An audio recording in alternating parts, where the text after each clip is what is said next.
I'm here with the quail in their quail coop that my son Bailey built. And I want to show you that the eggs that we had that we incubated, those chicks have grown so much that now they're laying their own eggs. That's a rooster. He's the noisy one. There are two of them, and the roosters are sequestered to the top part of this coop because sometimes they can be a little bullyish. So they're at the top. They have a sand bath here.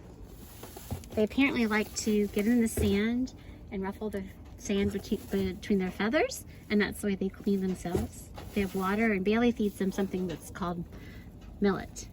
This is a seed pod, and he is able to get this at the store, and the quail just take the seeds off this pod. There's also a little tomato there. In the bottom are the female.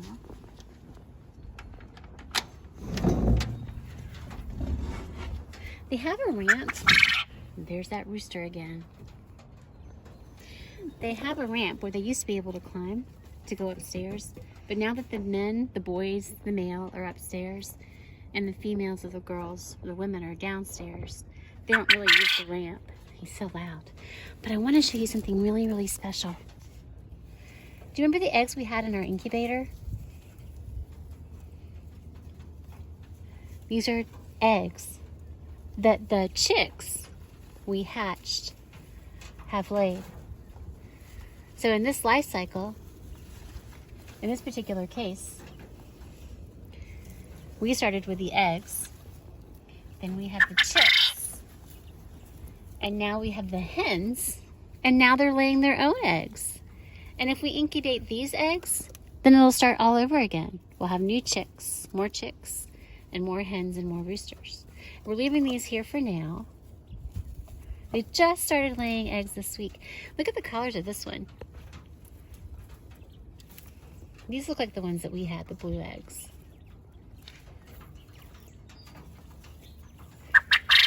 Bailey has all of these natural elements inside the coop because the quail really like to live in the woods and in fields. So if they were not domestic, if they were in the wild, they might live in an area like this with seeds on the ground and dead leaves and things on the ground and plants all around. It's what they like. It's like their natural habitat. Now I want to get one out so you can see one closely.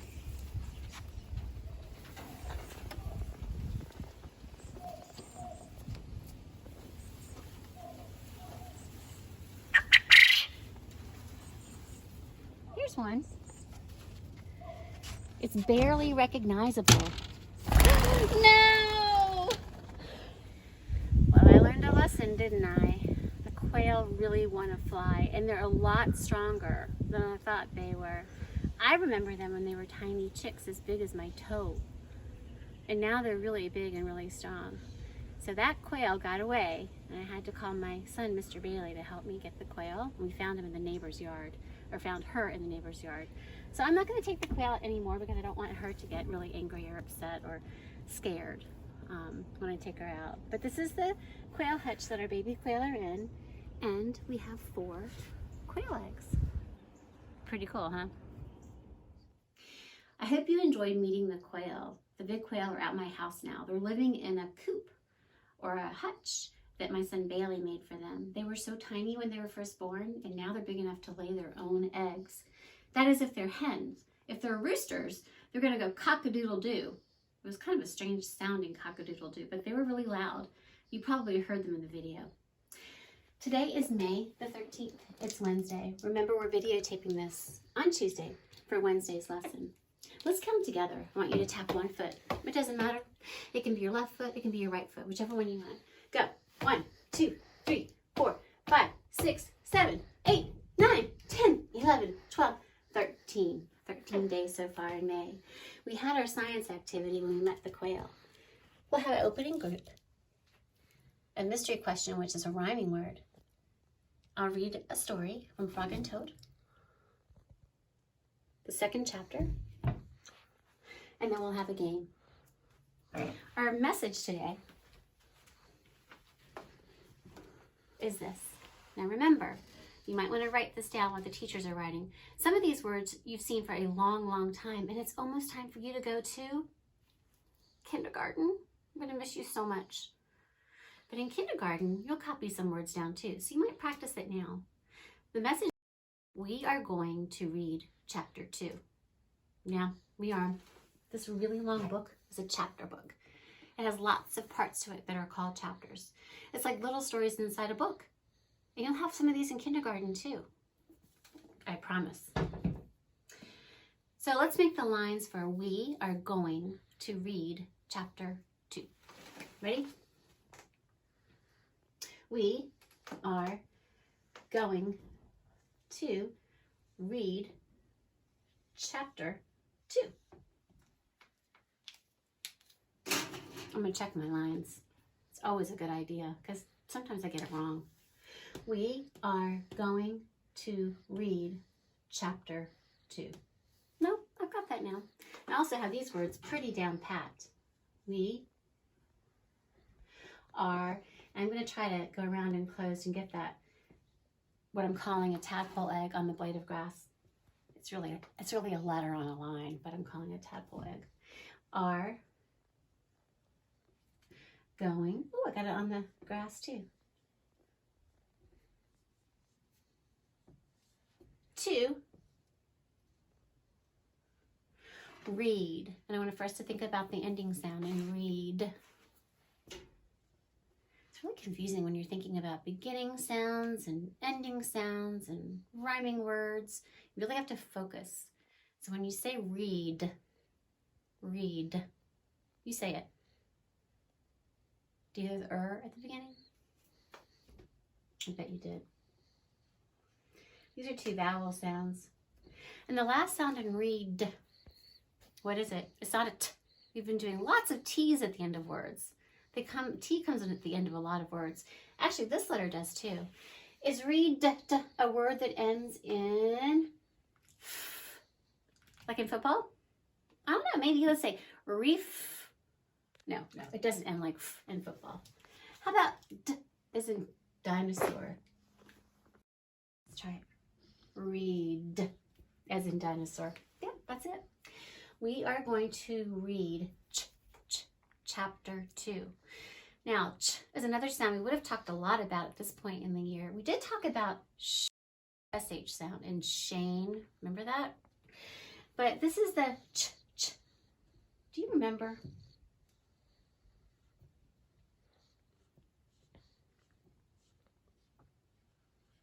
This word says chapter.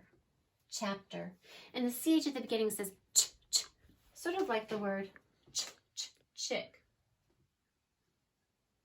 We have met so many animals.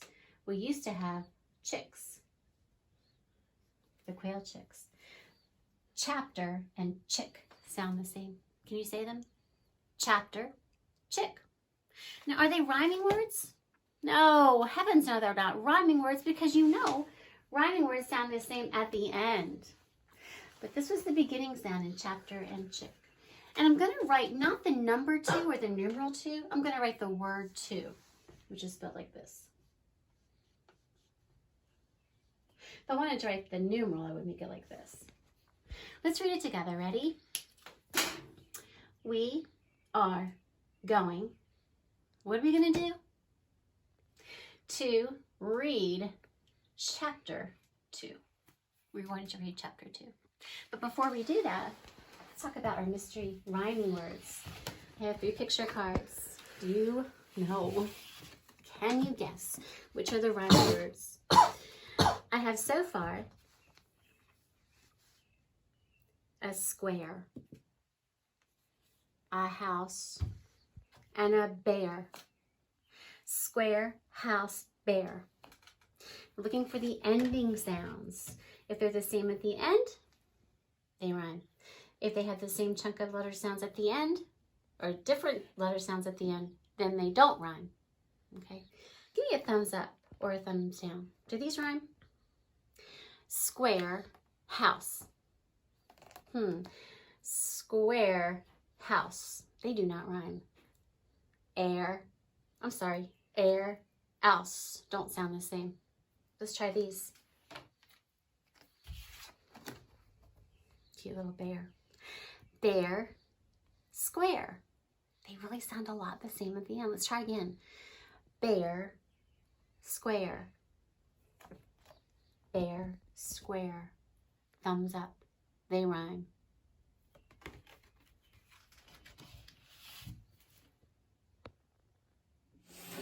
The thing about chapter books is often there are a lot more words than there are pictures, but that's okay when it's a really good story. And this one is actually called The Story.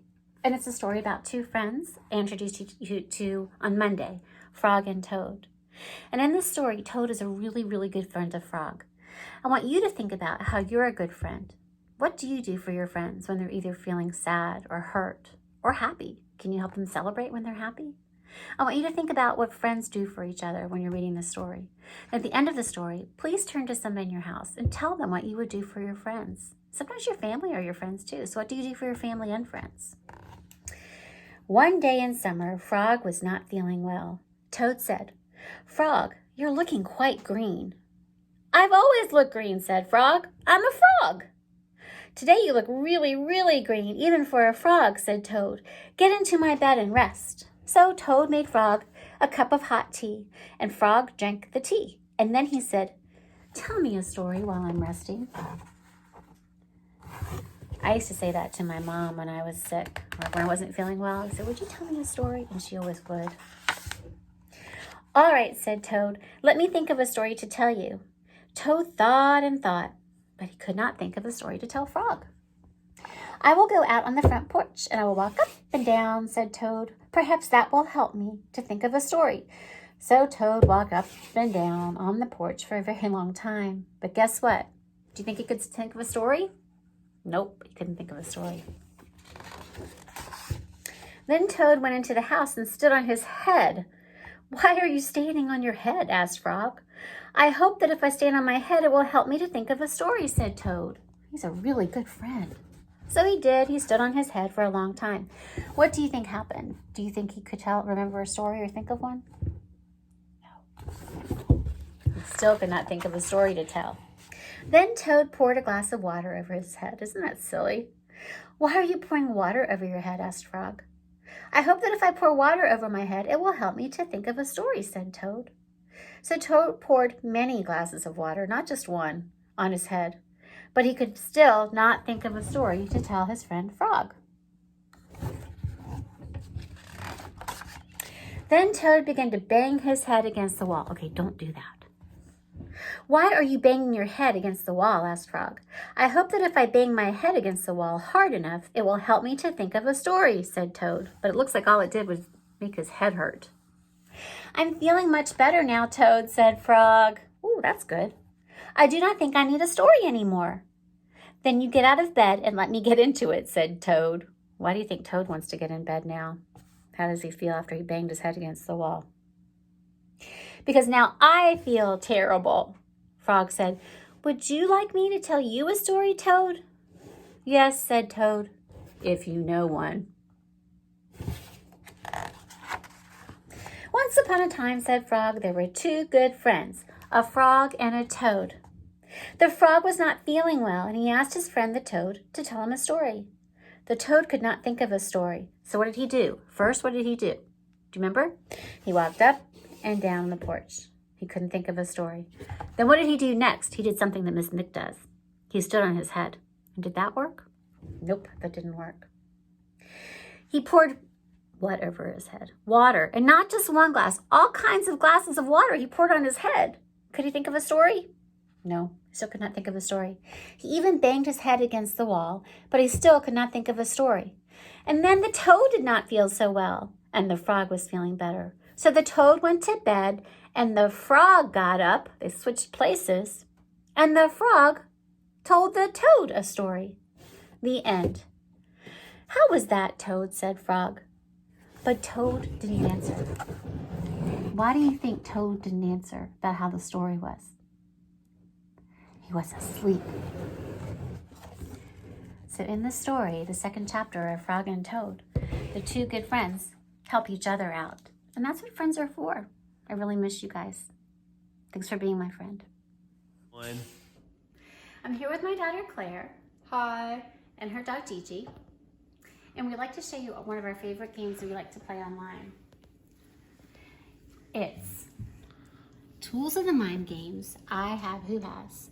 If you go to games.toolsofthemind.org, you'll find these I have tools games on the site. It's games.toolsofthemind.org. Then you can select whether you want to play kindergarten games, which you may be ready for, or preschool games. I'm going to choose preschool. And the first game we're going to play, Claire, is I have who has numerals 0 through 9. If I wanted to play a harder one, I could play numerals 11 through 20. Are you ready, Claire? Yes. Okay, why don't you go first? Okay. I have 6. Who has 0? I have 0. Who has 1? I have 1. I'm sorry, I didn't even see that. Who has 5? I have 5. Who has 7? I have 7. Who has 8? I have 8. Who has 2? I have 2. Who has 9? I have 9. Who has 3? I have 3. Who has 4? I have 4. And the object is to see how quickly you can get through all of the cards. 36 seconds on that one. If I want to choose to play another game, I can go back.